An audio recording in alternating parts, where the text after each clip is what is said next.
Tingkat ilmu yang paling tinggi dinamakan dengan yakin.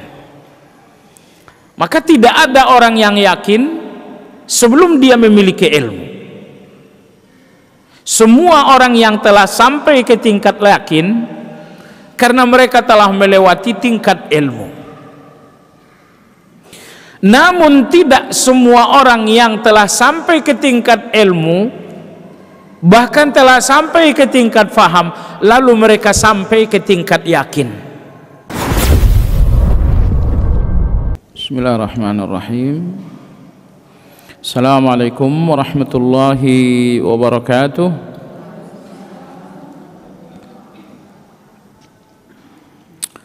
Alhamdulillah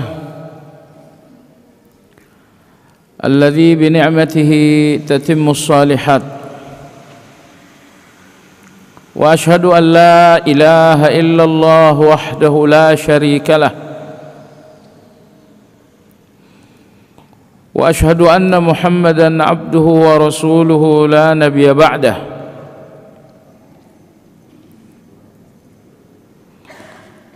Allahumma salli wa sallim ala Muhammad wa ala alihi wa ashabihi wa man ihtada bihadyihi ila yaumiddin.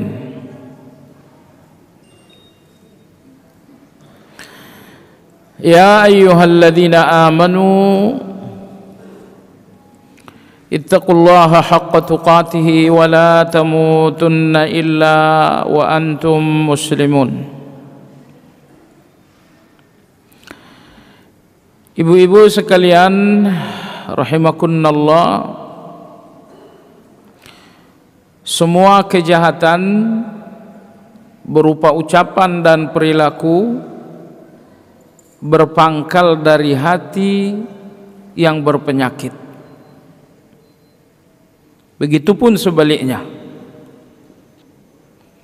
semua kebaikan berupa ucapan ataupun berupa perilaku berpangkal dari hati yang bersih. Apabila Anda melihat sebuah tindak pembunuhan, percayalah bahwa itu berawal dari hati yang penuh dengan permusuhan.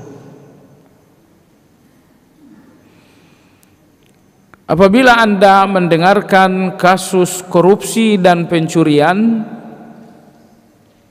ketahuilah bahwa itu berpangkal dari hati yang penuh dengan serakah. Apabila Anda mendengar, melihat tentang perzinahan, ketahuilah bahwa hal itu berpangkal dari hati yang penuh dengan syahwat. Jadi kalau hati ini telah kotor, akan keluarlah ucapan dan perilaku-perilaku yang sangat jahat. Begitupun sebaliknya. Kalau Anda melihat seseorang yang sangat pemaaf, ketahuilah bahwa hatinya bersih dari benci, dendam, dan permusuhan. Kalau Anda melihat seorang yang amanah, karena dalam hatinya bersih dari serakah. Kalau Anda melihat seorang yang sangat jauh dari zina, karena memang hatinya bersih dari syahwat. Semua kebaikan dalam bentuk ucapan atau dalam bentuk perbuatan berpangkal pada hati yang bersih. Jamaah sekalian yang saya hormati, kebaikan kita semua memiliki bibitnya, tapi hanya sekelompok kecil di antara kita yang memiliki lahannya. Bibit kebaikan Anda punya semuanya, tapi lahan kebaikan hanya dimiliki oleh sekelompok kecil di antara kita. Anda pasti mengetahui amanah itu baik, tapi kalau hati ini kotor, berarti tidak ada lahan. semua kebaikan hanya tumbuh di atas lahan hati yang bersih. Maka meski kita memahami kebaikan, mengetahui kebaikan, tapi kalau kita enggak memiliki lahan kebaikan itu, percayalah kita enggak akan pernah bisa menjadi baik.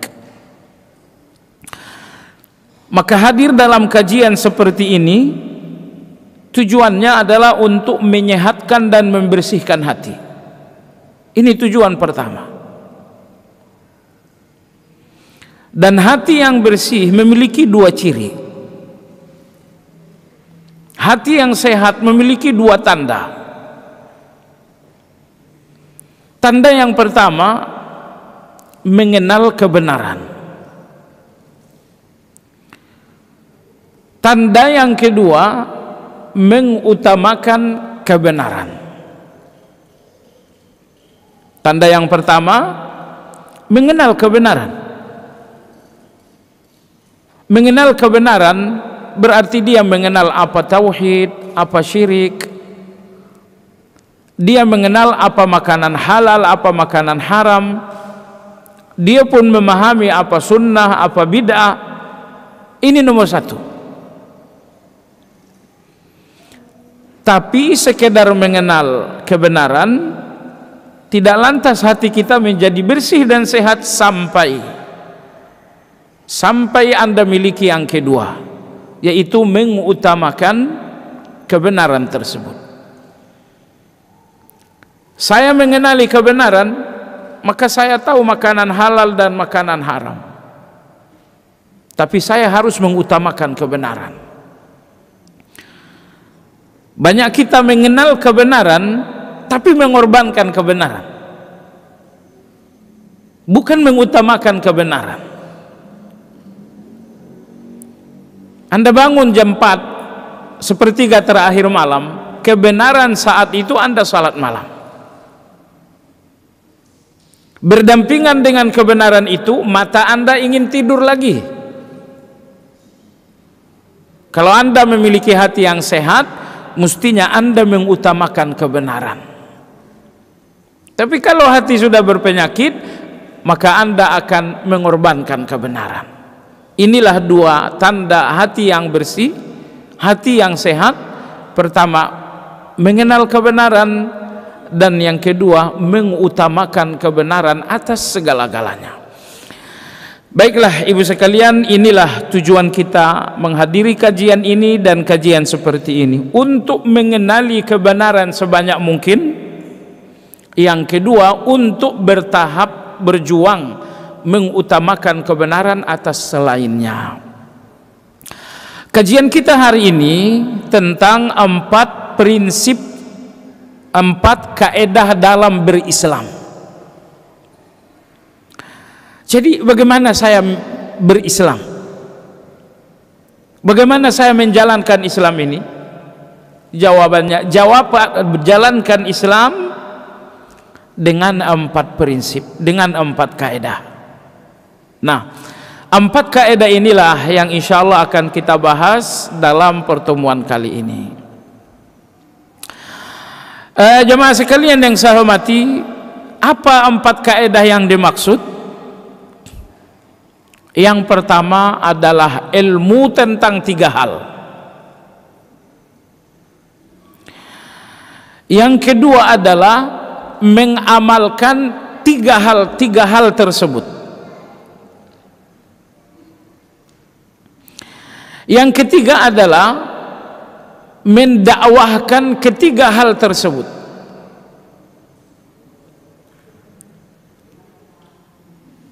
Itu yang ketiga, ilmu, amal, dakwah. Dan yang keempat adalah bersabar di atas ketiga prinsip tersebut, 3 hal tersebut. Jadi ini ada 4 kaedah, 4 prinsip. Mungkin saya salah ngomong tadi ya. Yang betul 4 prinsip: ilmu, amal, dakwah, sabar. Ilmu, amal, dakwah, sabar. Inilah 4 prinsip dalam menjalankan Islam: ilmu, amal, dakwah, sabar. Prinsip yang pertama adalah prinsip ilmu. Ada orang yang mengambil Islam ini dengan cara keturunan. Dia dapatkan Islam dari ayah, dari ibu. Dia dapatkan Islam dari ikut-ikutan. Islam yang diperoleh dengan cara warisan atau ikut-ikutan, Islam seperti ini tidak akan kokoh. Islam seperti ini sangat mudah untuk goyah. Makanya prinsip pertama dalam berislam adalah ambil Islam itu dengan ilmu. Yang artinya pelajari Islam itu.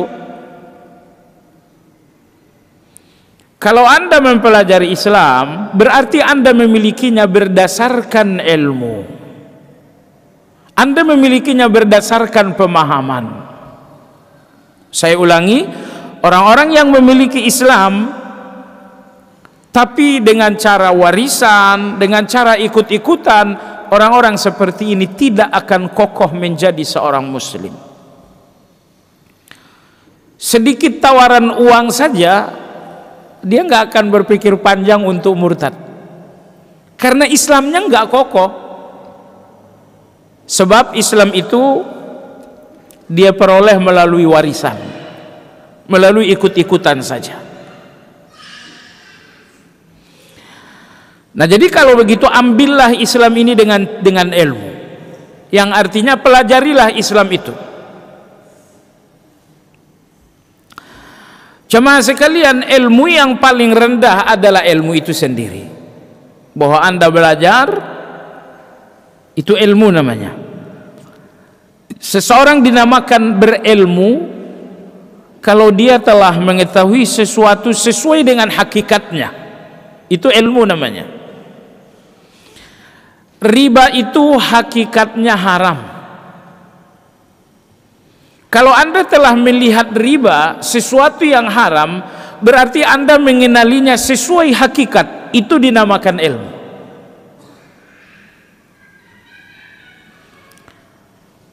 Tapi kalau ada orang yang mengatakan, oh riba itu nggak jadi soal, karena dia membuka lapangan pekerjaan, lebih memudahkan investasi. Anda mengetahui riba tidak sesuai hakikat. Ini namanya jahil. Baik. Sogok menyogok apa hukumnya? Dosa besar. Itu ilmu. Karena Anda tahu sogok menyogok sesuai dengan hakikatnya, yaitu dosa besar. Kalau ada seseorang mengatakan sogok menyogok itu dibolehkan kalau suka sama suka, ini namanya jahil. Karena Anda mengetahui sogok menyogok tapi tidak sesuai dengan hakikat. Jadi yang dimaksud dengan ilmu, mengenali sesuatu sesuai dengan hakikatnya. Baik. Jamaah sekalian yang saya hormati, di atas ilmu ada namanya faham. Ada namanya faham. Jadi faham itu lebih dalam daripada sekedar ilmu. Jadi kalau Anda mengenal secara umum tapi Anda tidak faham secara detail, itu ilmu belum faham. Maka faham lebih tinggi daripada sekedar ilmu. Nah, tingkat ilmu yang paling tinggi dinamakan dengan yakin. Tingkat ilmu yang paling tinggi dinamakan dengan yakin. Maka tidak ada orang yang yakin sebelum dia memiliki ilmu. Semua orang yang telah sampai ke tingkat yakin karena mereka telah melewati tingkat ilmu. Namun tidak semua orang yang telah sampai ke tingkat ilmu bahkan telah sampai ke tingkat faham, lalu mereka sampai ke tingkat yakin. Contoh, ibu pasti tahu Allah Subhanahu wa ta'ala Ar-Razzaq, maha memberi rezeki. Ibu tahu Allah maha memberi rezeki. Ini ilmu namanya. Tapi seringkali ibu tidak yakin dengan apa yang ibu tahu. Makanya kadang-kadang dalam obrolan ringan dengan anak-anak, sering kita sampaikan suudzon kita tentang masa depan mereka.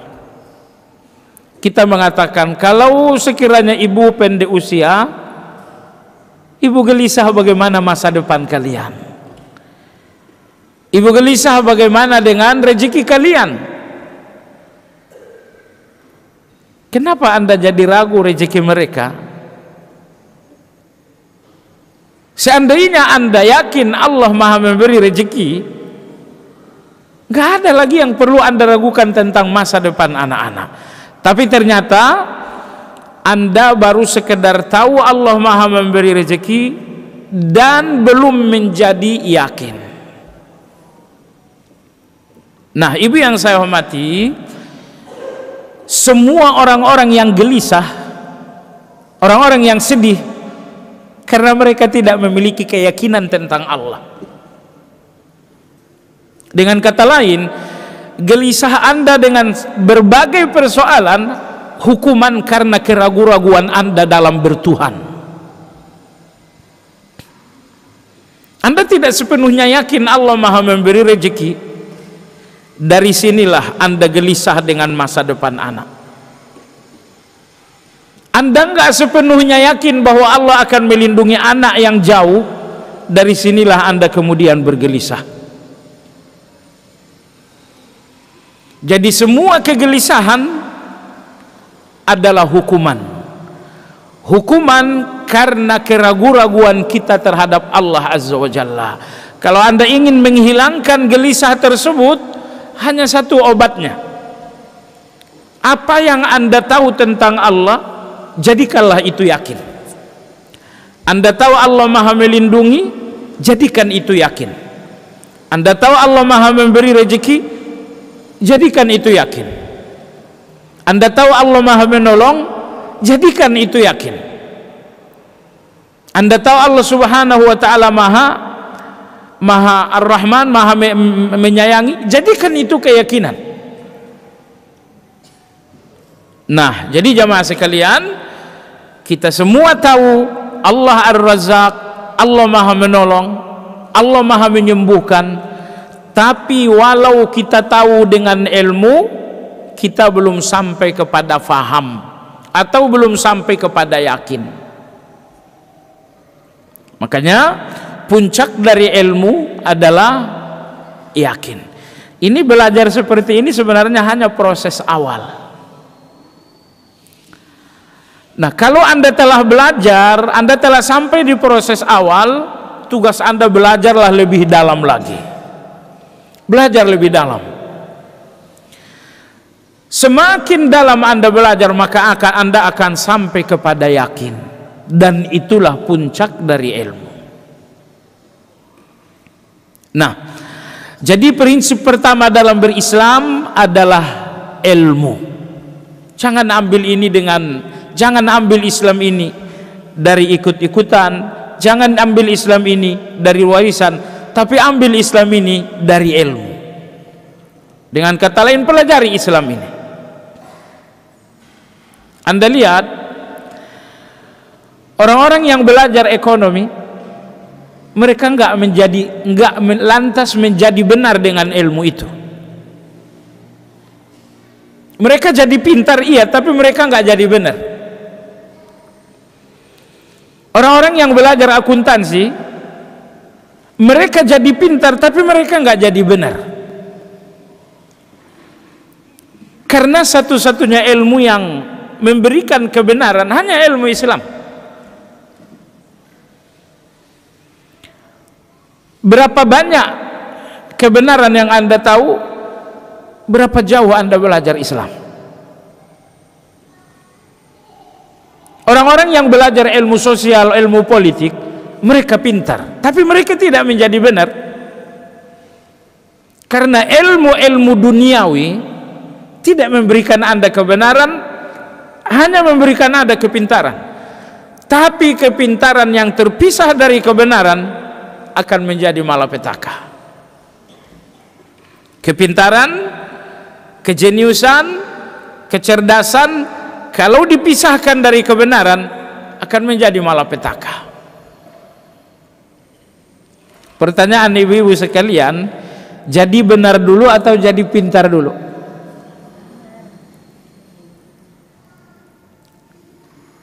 Jadi benar dulu lah, baru kemudian jadi pintar, supaya pintar itu bermanfaat.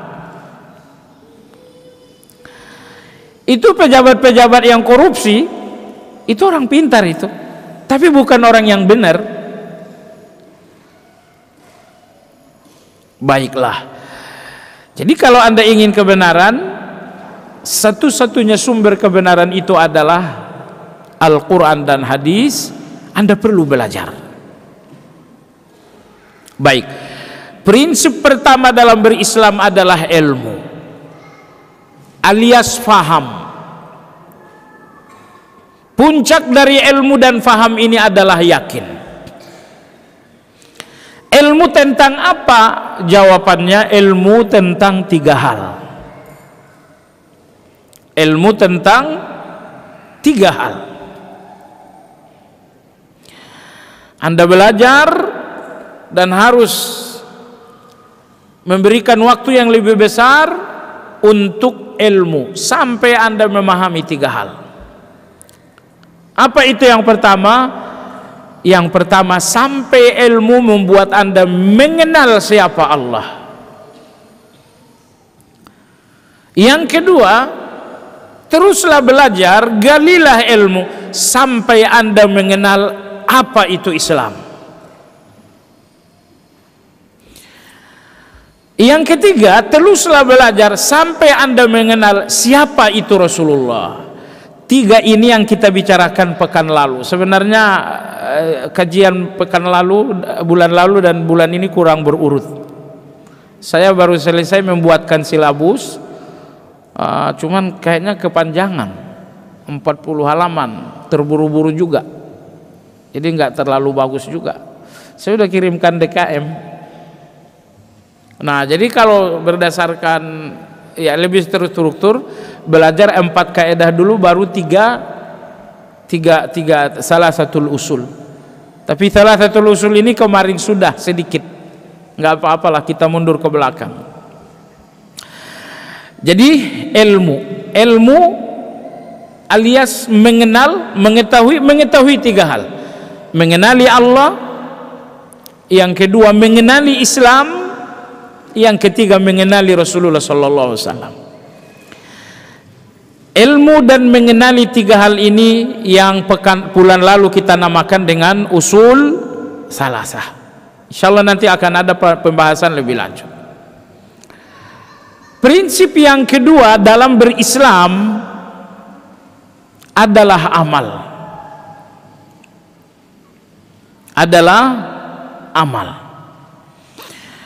Betapapun seseorang cukup pintar, dia faham siapa Allah, dia faham apa itu Islam, dia mengenal Rasulullah SAW, tapi ketiga ilmu ini tidak menjadi amal, Anda tidak akan berubah menjadi lebih baik. Karena ilmu akan membuat Anda berubah ketika ilmu itu telah menjadi amal. Ilmu Anda amalkan dalam cara berbicara, Anda amalkan dalam cara berinteraksi, bergaul, dalam cara berbuat dan selanjutnya. Maka kalau ilmu telah menjadi amal, saat itulah Anda benar-benar telah berubah. Dan ketahuilah jamaah sekalian, ilmu yang tidak menyampaikan Anda kepada amal di dunia ini, niscaya ilmu itu tidak akan menyampaikan Anda ke surga nanti. Jadi ilmu yang tidak menyampaikan Anda kepada amal di dunia, niscaya ilmu itu pun tidak akan menyampaikan Anda ke dalam surga. Karena orang yang masuk surga bukan karena ilmu, tapi disebabkan karena amal. Udkhulul jannata bima kuntum ta'malun. Masuklah kalian ke dalam surga disebabkan karena amal kalian.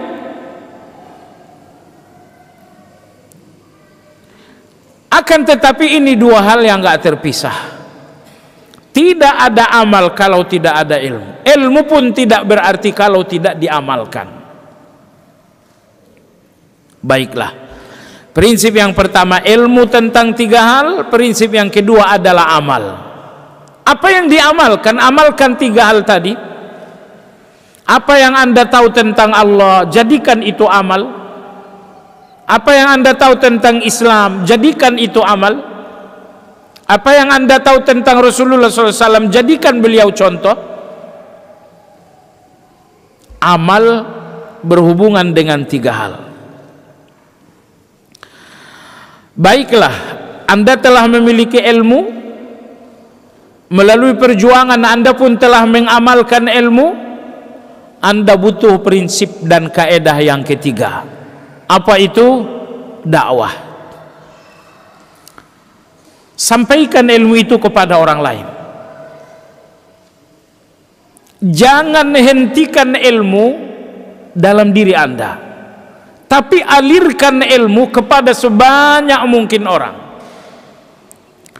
Anda lihat bagaimana ilmu itu merubah Anda menjadi lebih baik. Biarkan ilmu itu sampai kepada orang sebanyak mungkin, agar sebanyak mungkin pula orang menjadi lebih baik. Ingat, enggak ada yang memperbaiki orang kecuali ilmu. Nah, maka prinsip ketiga, kaedah ketiga dalam berislam adalah wajib berdakwah. Tentu sasaran dakwah Anda yang pertama bukan orang Amerika, bukan pula kawan-kawan kita di Papua. Sasaran dakwah Anda yang pertama adalah darah daging Anda sendiri. Mereka adalah anak-anak, mereka adalah cucu, mungkin mereka orang tua, mungkin mereka suami. Mulailah dakwah dari orang-orang terdekat. Berikan mereka kebenaran yang telah Anda ambil dengan ilmu. Ini nomor 3, dakwah. Kalau Anda tidak berdakwah, kematian Anda adalah kematian amal Anda. Anda mati, amal Anda berhenti. Tapi kalau Anda berdakwah, Anda mati, tapi amal Anda akan tetap hidup. Sehingga dengan dakwah itu kita memanjangkan usia amal, walaupun kita nggak bisa memanjangkan usia fisik. Semisal usia fisik kita 80 tahun, tapi ibu mau berapa tahun? Soalnya makin ke ujung fisik kita makin jelek, makin banyak penyakit. Mau berapa tahun maunya?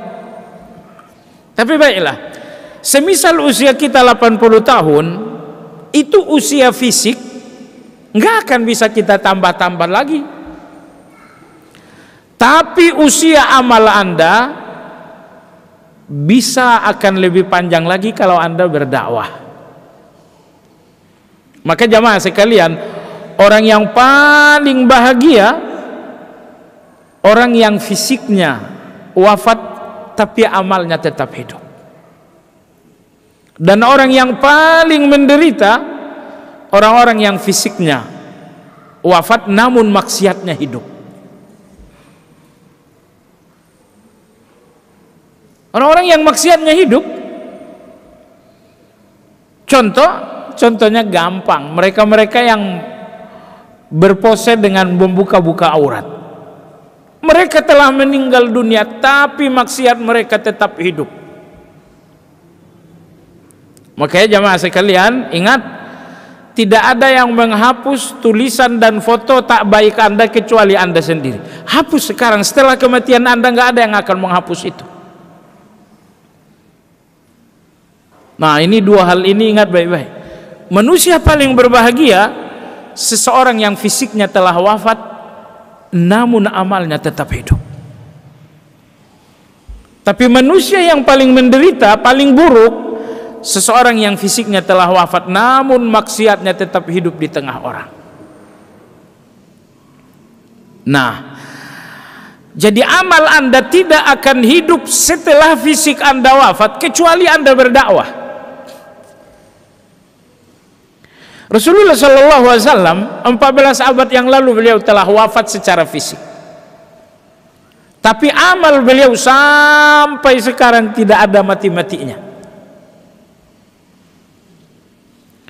Ulama-ulama kita, kaum salafus saleh, Abu Bakar, Umar, Utsman, Imam Syafi'i, Imam Malik, Imam Ahmad dan lain-lain, mereka sudah berabad-abad wafat secara fisik,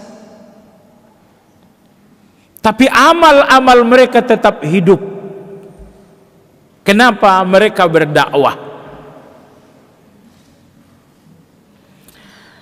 Mungkin kita tidak muluk-muluklah seperti Imam Malik, tapi berdakwahlah untuk anak-anak. Anak-anak akan berdakwah untuk cucu, cucu untuk berdakwah kepada cicit. Berpuluh tahun Anda telah pergi, tapi amal Anda ini masih saja hidup di kalangan keluarga. Luar biasa bukan?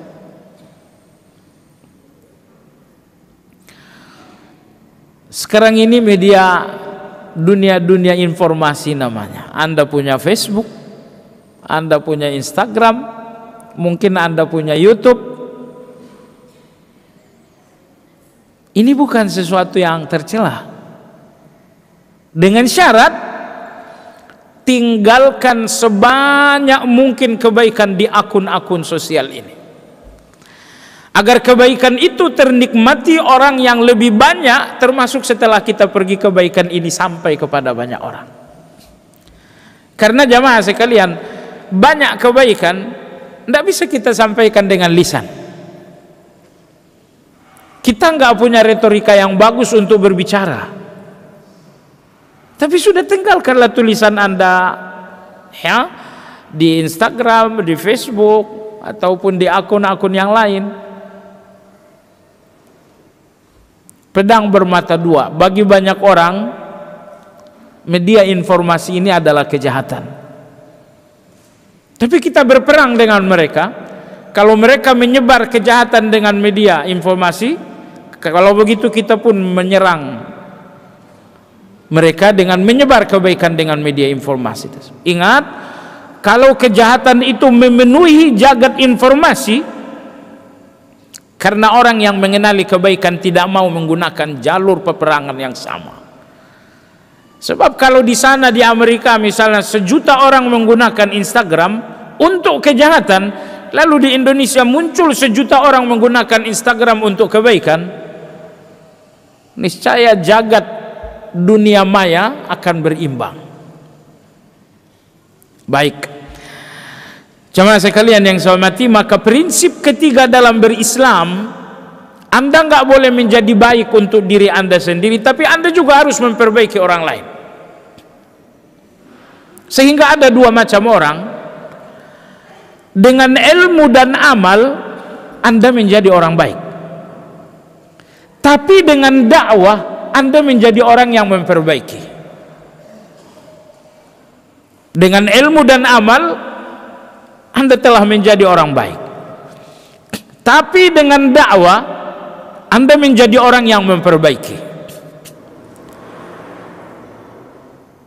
Menjadi orang baik belum tujuan, itu belum target, tetapi menjadi orang yang baik dan memperbaiki, itulah tujuan. Bagaimana Anda menjadi baik? Dengan ilmu dan amal. Dan bagaimana Anda memperbaiki orang lain?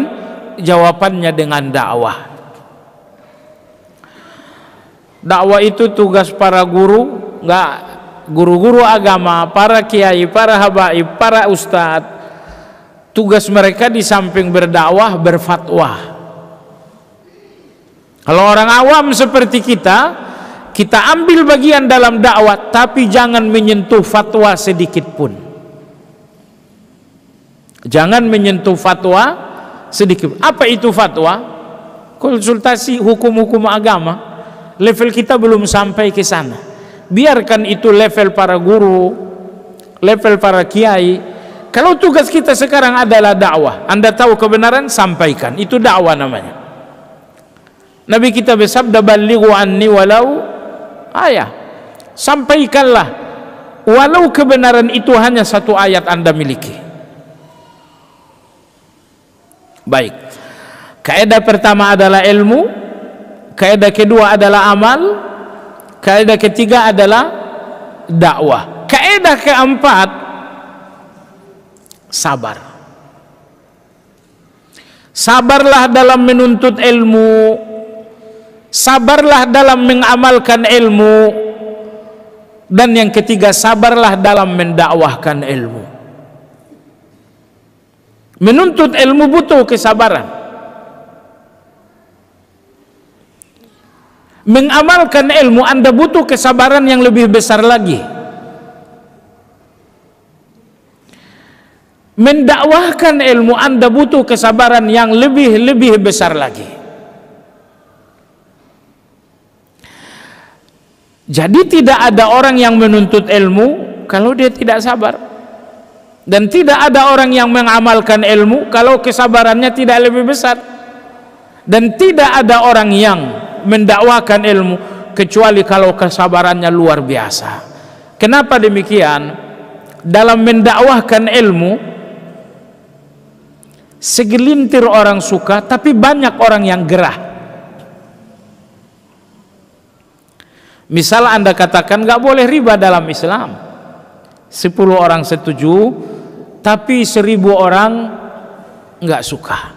Dan orang-orang yang nggak suka ini, mereka akan menyerang. Mereka akan mengatakan, kamu so alim, udah deh urus diri sendiri aja. Nah, jadi tidak ada orang yang berdakwah hidup nyaman. Orang-orang yang berdakwah disakiti, diganggu, dicederai. Nabi kita Shallallahu Alaihi Wasallam setelah beliau menerima wahyu pertama kali di Gua Hira, beliau kembali menjumpai istri beliau Ummul Mukminin Khadijah radhiyallahu anha dalam keadaan takut. Khadijah mengatakan, jangan takut, saya nggak tahu siapa yang memeluk menjumpaimu di Gua Hira, tapi dia bukan orang jahat, dia orang baik. Dari mana Khadijah tahu? Karena dia tahu Rasulullah. Pertama, Rasulullah ini tidak pernah putus silaturahmi dengan siapapun. Khadijah mengatakan, kau selalu hadir di setiap kesulitan orang lain untuk memberi kemudahan. Kau selalu membantu orang. Apa yang saya tahu tentang dirimu wahai Muhammad, bahwa kau selalu membantu orang yang susah, bahwa tidak ada silaturahmimu yang putus, ini sudah cukup bukti bagi saya bahwa orang yang menjumpaimu di Gua Hira bukan orang jahat, tetapi orang baik. Tapi siapa dia saya nggak tahu.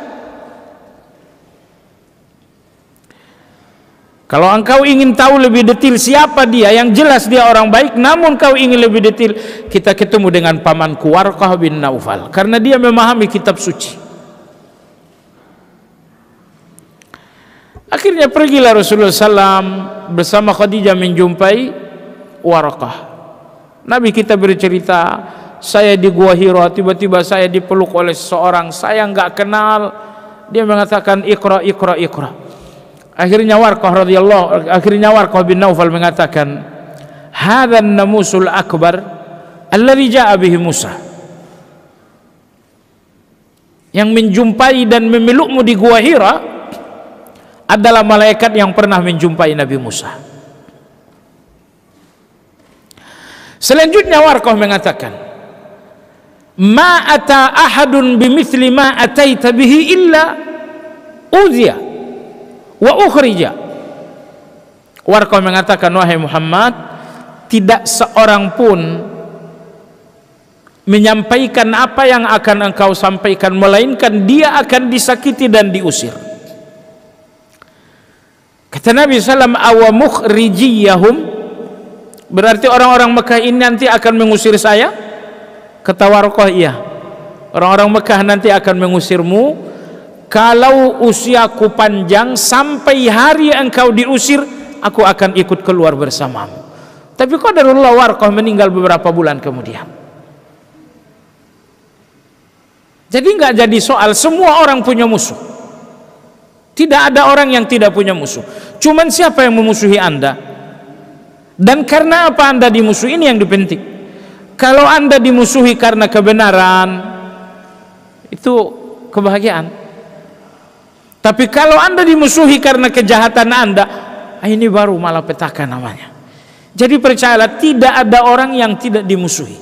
Polisi itu dimusuhi oleh para penjahat, tapi penjahat itu dimusuhi oleh polisi. Jadi kalau Anda ingin hidup tanpa dimusuhi, artinya Anda nggak mau hidup. Karena tidak ada hidup tanpa dimusuhi. Yang tidak dimusuhi hidup hanya sekelompok orang, yaitu manusia bunglon yang bernama munafik. Ketemu polusi, pura-pura intel. Ketemu dengan para penjahat, ikut juga. Orang yang tak dimusuhi cuman manusia bunglon. Bahasa agama kita hanya orang munafik. Ketemu orang beriman, beriman. Ketemu orang kafir, kafir. Ketemu preman, jadi preman. Hanya ini orang yang tidak dimusuhi. Dan saya pikir kita bukan tipe-tipe orang seperti itu. Kita adalah orang beriman, insya Allah. Kita orang yang berjuang menjadi baik, insya Allah. Berarti Anda adalah musuh bagi orang-orang jahat. Kalau Anda seorang pejuang makanan halal, berarti mereka-mereka rentenir adalah musuh Anda. Kalau Anda seorang pejuang tauhid, berarti pelaku syirik dan dukun-dukun akan memusuhi Anda. Jadi percayalah, Anda pasti dimusuhi. Cuman ada yang dimusuhi karena dia memang penjahat, dan ada yang musuhi karena dia memang orang baik. Nah, oleh sebab itulah prinsip berislam yang keempat adalah sabar. Prinsip berislam, kaidah keempat dalam Islam yang keempat adalah sabar. Sabarlah dalam menuntut ilmu, kemudian sabarlah dalam mengamalkan ilmu, dan yang ketiga, sabarlah dalam mendakwahkan ilmu. Sabar. Hati kita seperti Anda tahu mungkin hanya segenggaman. Tapi kalau sabar telah masuk dalam hati itu lebih luas daripada dunia. Sabar itu meluaskan hati seseorang, melapangkan hati seseorang. Maka agama kita mengharuskan kita untuk selalu memiliki sabar. Agar apa? Agar hati ini menjadi lapang. Di dalam hati yang lapang gak ada persoalan yang besar. Persoalan yang besar itu karena hati Anda sempit. Tapi sekiranya hati Anda lapang, gak ada lagi persoalan yang besar di hati yang lapang. Sebagian orang, subhanallah, hanya karena garam atau karena masakan kurang garam, hatinya sempit sekali. Persoalan kecil jadi besar karena hatinya sempit. Tapi kalau hatinya lapang, justru persoalan besar menjadi kecil. Di mana Anda dapatkan hati yang lapang itu? Sabar. Di dalam sabar. Nah, cuman sebagian orang mengatakan, masa sabar terus? Iya, sabar teruslah. Masalah Anda nggak pernah berakhir, maka sabar Anda pun nggak boleh berujung. Kapan saya berhenti sabar? Saat masalah Anda nggak ada, dan itu saat Anda telah dinamakan rahimahullah. Ketika Anda sudah dinamakan innalillah, Anda nggak perlu bersabar lagi. Saya yang perlu bersabar untuk Anda.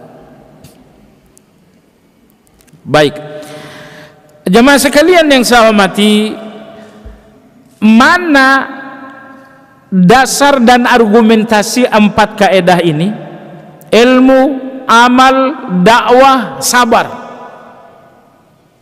Ini dari mana datang 4 hal ini? Mana dalilnya? Dalilnya adalah surat Al-Asr.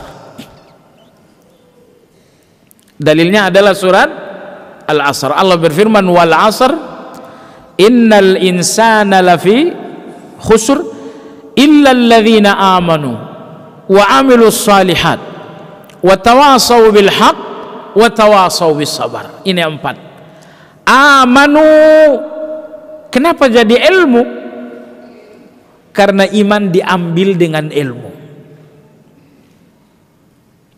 Iman diambil dengan ilmu. Ilmu artinya belajar. Makanya amanu dalam ayat ditafsirkan dengan ilmu, karena iman itu diambil dengan cara ilmu dan belajar.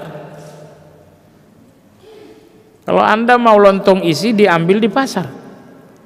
Tapi iman ini diambil dengan ilmu, dengan belajar. Illal ladzina amanu, ilmu, wa amilus salihat, wa tawasaw bil haq, dakwah, wa tawasaw bis sabar, sabar. Nah, surat Al-Asr inilah yang menjadi dalil dan dasar argumentasi 4 kaidah dalam Islam tadi. Ilmu, amal, dakwah, sabar. Amanu wa amilus salihat wa tawasaw bil haq dan wa tawasaw bis sabar. Imam Syafi'i rahimahullahu taala berkata, seandainya Allah tidak menurunkan apapun kecuali surat Al-Asr, itu sudah cukup. Allah tidak menurunkan surat Al-Baqarah, surat Ali Imran, surat Al-Maidah. Allah hanya menurunkan 1 surat saja, yaitu surat Wal-Asr. Itu sudah cukup untuk manusia. Itu sudah cukup. Anda beriman, Anda beramal, Anda berdakwah, Anda bersabar, sudah cukup. Al-Quran dari awal sampai akhir tidak lepas dari 4 hal ini. Al-Quran dari awal sampai akhir tidak lepas dari 4 hal ini. Makanya Imam Syafi'i rahimahullah mengatakan, sekiranya Allah tidak turunkan kecuali hanya surat Wal-Asr, itu sudah cukup untuk menjadi keselamatan bagi manusia. Saya yakin kita sudah hafal surat Wal-Asr itu. Ada yang nggak hafal? Nggak mungkin nggak hafal, langganan. Anda surat Asar, Anda surat Zuhur, langganannya kan rakaat pertama Wal Asri, rakaat kedua Al Kautsar, ya kan? Langganan bertahun-tahun. Kalau langganan sayur kita udah pindah. Langganan surat ini yang nggak pernah pindah. Kapan pindahnya, entah kapan itu. Jemaah sekalian, mari kita kaji surat Wal Asr ini. Sangat pendek tapi sangat padat. Jemaah sekalian yang saya hormati, setidaknya ada 15 catatan penting terkait dengan surat Al Asr. Allah berfirman, Wal Asri, demi masa, demi waktu, demi zaman. Kenapa Allah bersumpah dengan zaman, dengan waktu, dengan masa? Karena memang masa dan waktu, ibu-ibu, masa dan waktu beda enggak? Enggak beda ya, sama aja. Masa, waktu, zaman, apa lagi? Udah 3 aja, jangan banyak-banyak. Jadi Allah bersumpah demi masa, demi waktu, demi zaman. Kenapa Allah bersumpah dengan waktu? Karena memang waktu dan masa ini sangat ajaib. Karena memang waktu dan masa ini adalah tanda-tanda kekuasaan Allah. Bulan adalah kekuasaan Allah, matahari adalah kekuasaan Allah, tetapi masa dan waktu adalah kekuasaan Allah yang tidak kalah dahsyatnya. Baik, apa keajaiban masa? Pertama jamaah sekalian, masa disitulah terdapat saat-saat kita bahagia, disitu pula terdapat saat-saat kita menderita. 20 tahun lalu adalah masa di mana kita menderita dan berjuang. Setelah itu datanglah masa kita pun lepas dari perjuangan, perlahan-lahan hidup mulai jadi mudah. Ada apa dengan masa? Di dalamnya lah terdapat sakit dan sehat kita. Tahun sekian adalah masa di mana saya pernah sakit sangat buruk. Tapi kemudian datanglah masa di mana sakit saya berakhir, saya pun kemudian menjadi sehat. Ada apa dengan masa? Masa disitulah pernah hidup Fir'aun. Waktu berjalan akhirnya Fir'aun dan generasinya pun pergi. Masa disitulah pernah hidup Nabi Nuh dan kaumnya. Berikut segala kejadian-kejadian banjir bandangnya, namun masa berjalan, Nuh, umat dan generasinya pun hilang. Ada apa dengan masa? Di dalam masa itulah pernah ada kaum Samud, nabinya adalah Saleh, tapi masa terus berjalan, mereka pun hilang. Ada apa dengan masa? Di masa itulah terdapat kaum Ad, nabinya Hud, namun masa berjalan, mereka pun pergi. Ada apa dengan masa?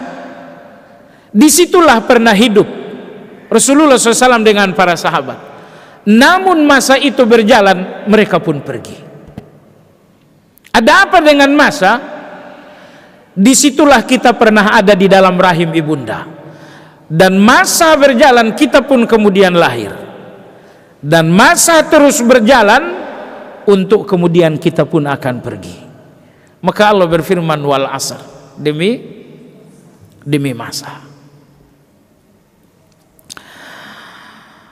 Jemaah sekalian yang saya hormati, betapa ajaibnya masa. Karena masa itu terbagi-bagi. Ada masa yang paling lama, kita menyebutnya dengan abad. Ada masa yang agak lama, kita menyebutnya tahun. Ada masa yang kita sebut namanya dengan bulan. Ada masa yang kita sebut dengan minggu. Ada masa kita sebut dengan hari. Ada masa kita sebut dengan jam. Ada masa kita sebut dengan menit. Ada masa kita sebut dengan detik. Itu semuanya masa.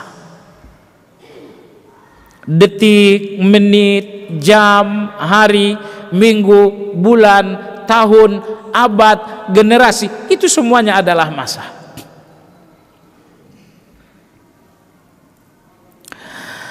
Yang lebih ajaib lagi, Anda tidak bisa menghakimi, menstatuskan masa ada atau tidak ada.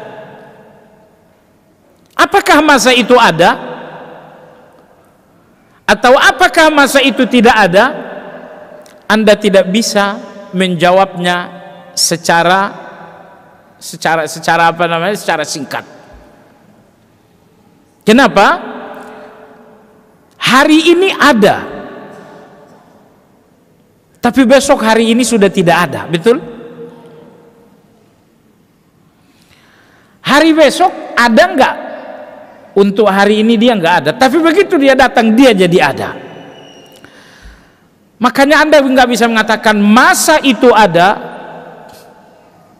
Anda pun enggak bisa mengatakan masa itu tidak ada. Anda perlu penjelasan untuk mengatakan ada dan tidak ada. Hari ini adalah masa ada sebelum datang besok. Begitu besok sudah datang, hari ini udah nggak ada. Besok itu tidak ada karena Anda berada di sekarang. Tapi begitu Anda besok sampai, barulah besok itu ada. Jadi ajaib masa itu kita nggak bisa mengatakannya ada, dan kita nggak bisa mengatakannya tidak ada. Kita butuh rincian untuk mengatakan ada atau tidak ada.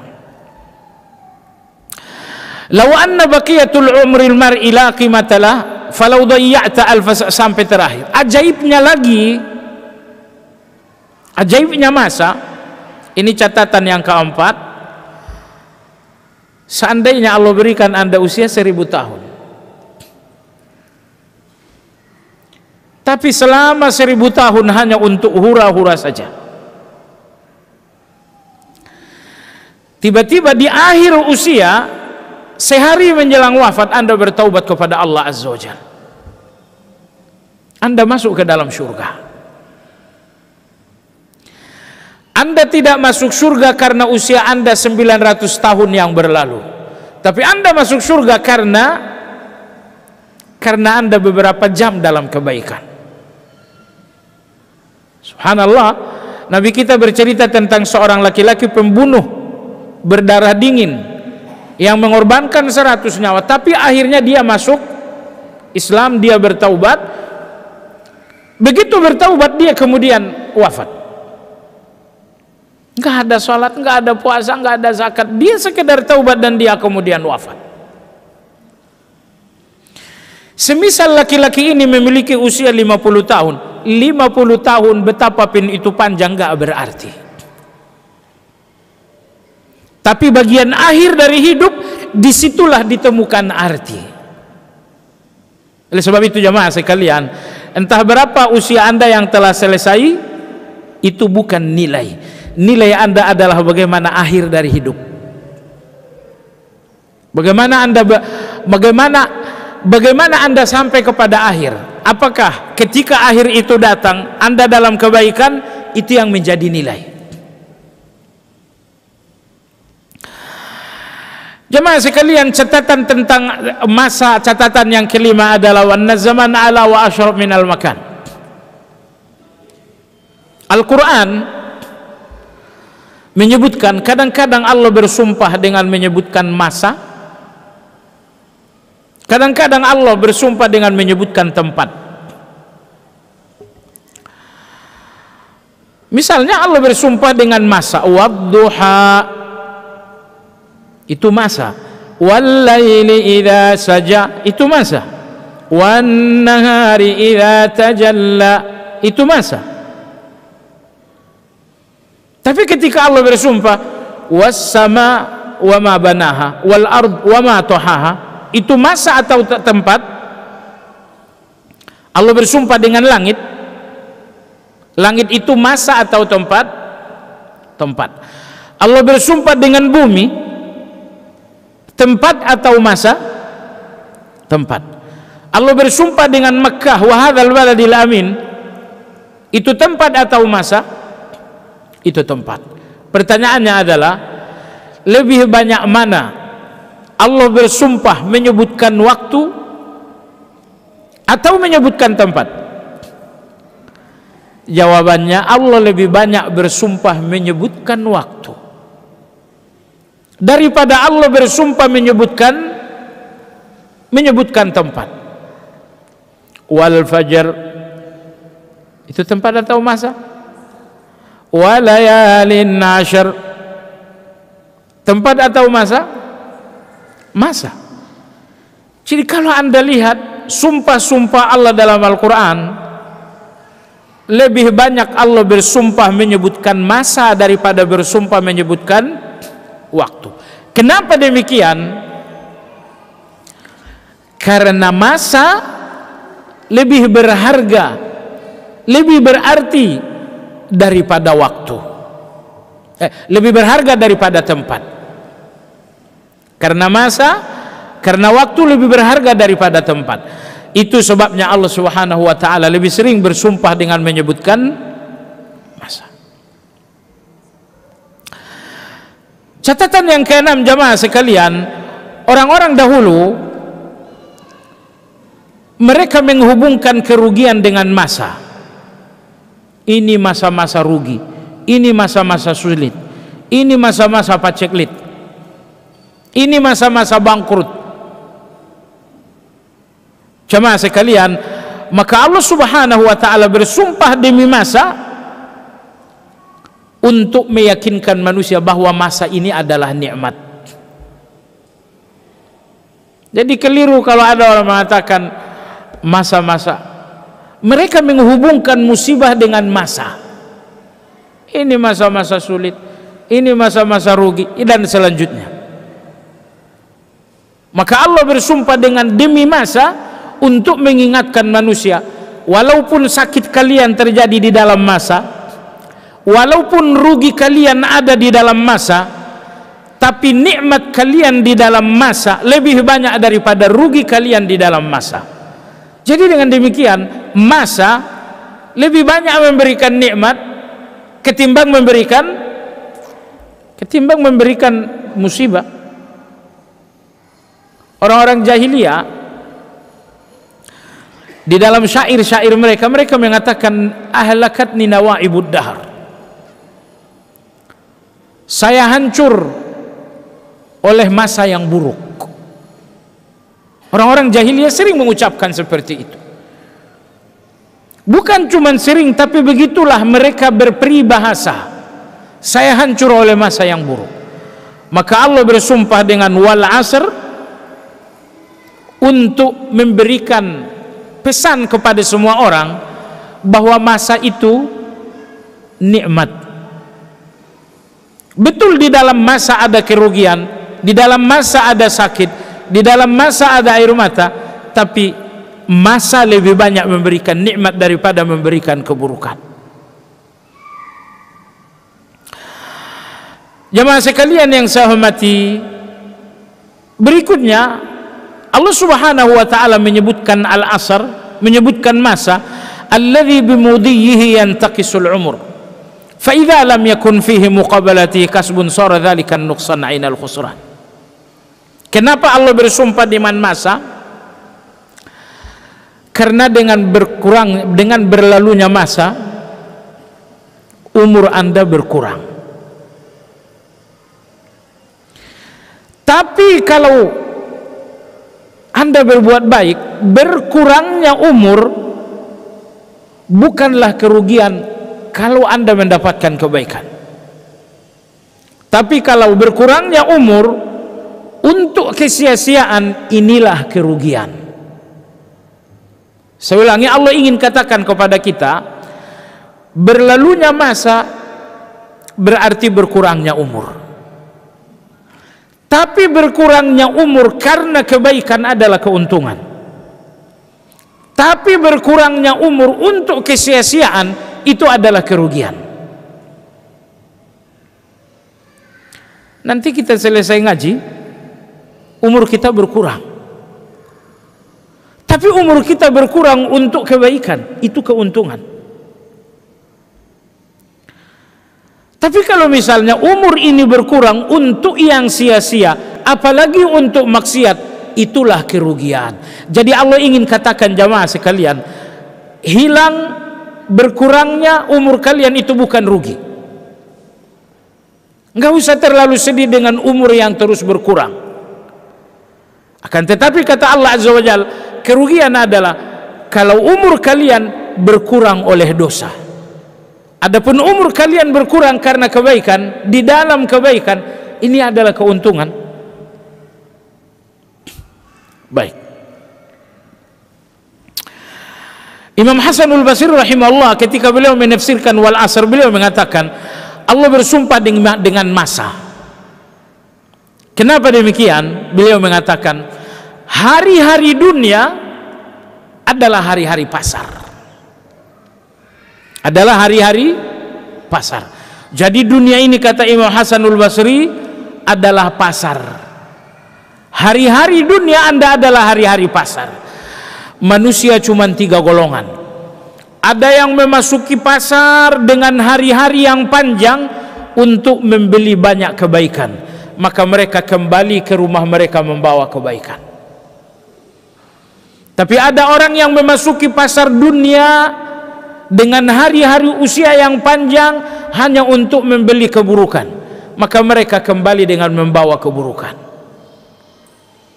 Yang ketiga, ada orang yang memasuki pasar dunia, dia tidak memasuki pasar dunia 1 jam, dia memasuki pasar dunia sepanjang hayat, tetapi yang dibeli dari pasar dunia hanya kesia-siaan, maka dia akan kembali dari pasar dunia membawa kesia-siaan. Kita sedang berada di pasar sekarang. Kalau yang Anda beli di pasar ini adalah daging segar, Anda pulang dengan daging segar dan Anda akan makan, lezat, sehat. Tapi kalau sepanjang Anda berada di pasar dunia ini, yang Anda beli adalah daging busuk yang bernama ghibah, daging busuk yang bernama dusta, daging busuk yang bernama riba. Kalau selama berada di pasar dunia, bukan 2 jam Anda berada di pasar ini, Anda berada di pasar ini sepanjang usia Anda, namun Anda lebih banyak membeli daging busuk, Anda akan kembali membawa daging busuk tersebut. Nah, maka jamaah sekalian yang saya hormati, hati-hatilah, berbelanjalah dengan baik. Kita belajar agar kita tidak keliru berbelanja. Kita menuntut ilmu agar kita tidak tertipu dalam berbelanja. Karena di pasar dunia banyak daging-daging busuk, tapi kemudian diolah dengan kemasan-kemasan sehingga seolah-olah baik. Jamaah sekalian yang saya hormati, setelah Allah berfirman wal asr, demi masa, kemudian Allah mengatakan innal insana lafi khusr, sesungguhnya semua manusia rugi. Di mana kerugian? Kerugian manusia terletak pada masa yang disia-siakan. Itulah kerugian. Kerugian terletak pada masa yang disia-siakan. Dan masa yang betul-betul telah tersia-siakan adalah masa muda. Masa muda kita nggak menghafal Quran. Begitu sekarang sampai di masa tua kita coba menghafal, tapi udah nggak ada yang bisa. Masih bisa nggak? Udah susah. Oleh sebab itu Allah bersumpah dengan wal asr, dengan masa, lalu Allah mengatakan innal insana lafi khusur. Karena jamaah sekalian, khusur alias kerugian manusia terletak pada waktu yang tersia-siakan. Jamaah sekalian yang saya hormati, berikutnya adalah illal ladzina amanu wa amilus salihati wa tawasaw bil haqqi wa tawasaw bis sabar. Ini pengecualian. Innal insana lafi khusur, sesungguhnya manusia berada dalam kerugian. Inilah umumnya manusia. Umumnya manusia rugi. Di mana kerugian mereka? Pada usia yang disia-siakan. Ada yang tidak rugi, ada, tapi pengecualikan. Illa, kecuali alladzina amanu wa amilus salihat wa tawasaw bil haqq wa tawasaw bis sabar. Orang-orang yang beriman, beramal saleh, berdakwah, bersabar. 4. Kalau Anda memiliki 4 hal ini dalam menjalani masa, Anda akan lepas dari kerugian. Anda akan betul-betul dalam keuntungan. Baiklah jamaah sekalian, itulah secara umum penafsiran surat Al-Asr. Lalu apa saja pelajaran terkandung dalam surat Al-Asr tersebut? Pelajaran pertama, di dalam surat Al-Asr terdapat 2 kesempurnaan. Terdapat 2 kesempurnaan. Kesempurnaan pertama, kesempurnaan Anda untuk diri sendiri. Kesempurnaan yang kedua, kesempurnaan Anda untuk orang lain. Illal ladzina amanu wa amilus salihat. Ini kesempurnaan Anda untuk diri Anda. Kapan Anda sempurna? ketika Anda amanu, beriman, kemudian Anda beramal saleh, Anda telah sempurna, tapi untuk diri Anda sendiri. Baik, lalu kapan Anda sempurna untuk orang lain? Jawabannya, wa tawassaw bil haqq wa tawassaw bis sabr. Ketika Anda nasihatkan kebenaran untuk orang lain, dan Anda pun menasihatkan kesabaran untuk orang lain. Wa tawassaw bil haqq wa tawassaw bis sabr. Dua hal ini adalah kesempurnaan Anda untuk orang lain. Dan Anda tidak dinamakan sempurna kecuali dengan dua kesempurnaan ini. Ya. Maka Allah berfirman dalam Al-Quran, wa'mur ahlaka bis-shalah wastabir 'alaiha. Perintahkan keluargamu sabar, melakukan salat, wastabir 'alaiha, tapi bersabarlah. Allah tidak cuma menyuruh kita salat, tapi Allah mengatakan perintahkan keluargamu salat, tapi bersabarlah. Artinya Allah ingin agar kita sempurna untuk diri kita, tapi kita pun harus sempurna untuk orang lain. Nah, kapan kita sempurna untuk diri sendiri? Amanu wa amilus salihat. Dan kapan Anda menjadi sempurna untuk orang lain? Wa tawassaw bil haqq, kemudian wa tawassaw bis sabr. Pelajaran berikutnya dalam surat Wal Asr, jamaah sekalian, bahwa di dalam surat Wal Asr terdapat dua keselamatan. Terdapat dua keselamatan. Keselamatan yang pertama, keselamatan dari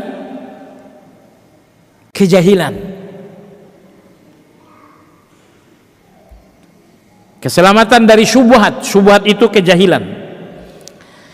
Keselamatan yang kedua adalah keselamatan dari syahwat. Keselamatan pertama, keselamatan dari syubhat alias kejahilan, alias kebodohan, alias keawaman. Keselamatan yang kedua adalah keselamatan dari syahwat. Syubhat, syahwat. Surat Al-Asr mengajarkan keselamatan dari syubhat, keselamatan dari syahwat. Apa yang dimaksud dengan syubhat? Jawabannya kebodohan. Ketika Allah berfirman wa tawassaw bil haqq, hendaklah kalian saling bernasihat, saling berwasiat dalam kebenaran. Ini keselamatan dari syubhat, keselamatan dari bodoh. Anda akan selamat dari kebodohan kalau Anda selalu watawasaw bil haq, kalau Anda selalu mencari nasihat-nasihat kebenaran. Keselamatan yang kedua adalah keselamatan dari syahwat. Apa itu syahwat? Melawan kebenaran. Melawan kebenaran. Anda tahu salat wajib, dilawan, Anda nggak mau salat. Perlawanan terhadap kebenaran dinamakan syahwat. Anda tahu ghibah itu dosa besar, tapi ternyata Anda masih saja melakukan ghibah. Itu namanya syahwat. Jadi syahwat artinya melawan kebenaran. Nah, bagaimana Anda selamat dari syubhat? Wa tawasaw bil haq. Bagaimana Anda selamat dari syahwat? Wa tawasaw bis sabr. Karena jamaah sekalian, penyebab manusia melawan kebenaran karena nggak sabar. Kenapa ada orang yang tidak salat? Karena nggak sabar. Kenapa ada orang yang masih melakukan ghibah? Karena tidak sabar. Dalam agama kita ada 3 sabar. Yang pertama, sabar dalam menjalankan kebaikan. Yang kedua, sabar dalam meninggalkan keburukan. Dan yang ketiga, sabar di dalam musibah. Ini 3 sabar. Sabar dalam kebaikan, sabar menjauhi keburukan, kemudian sabar dalam musibah.